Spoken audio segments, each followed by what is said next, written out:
मुंबई में साथ न मिलने के आरोपों और विधानसभा में समर्थन को लेकर उठे सवालों पर राष्ट्रवादी कांग्रेस के वरिष्ठ नेता और सांसद प्रफुल्ल पटेल ने बड़ा बयान दिया है। उन्होंने कहा कि स्थानीय स्तर पर परिस्थितियां अलग अलग होती हैं और महायुति के तीनों दलों के बीच किसी तरह का तनाव नहीं है। प्रफुल्ल पटेल के इस बयान को हालिया राजनीतिक घटनाक्रम और चुनावी नतीजों के संदर्भ में अहम माना जा रहा है।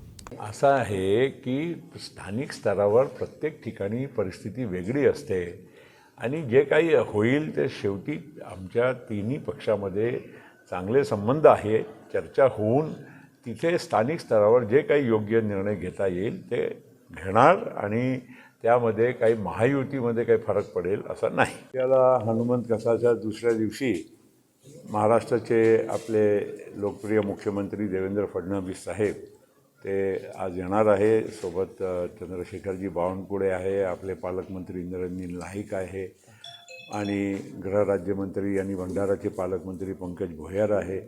असे अनेक मान्यवर आज येण्याची आम्हाला कन्फर्मेशन मिळालेलं आहे आणि त्याच्या पलीकडे सुद्धा अनेक मान्यवर बाहेरचे सुद्धा आणि आपल्या राज्यातले सुद्धा येतील अशी, कारण काल सगळे बिझी होते। आज नक्कीच दुसऱ्या दिवशी हे सगळे आमचे महानुभाव येणार।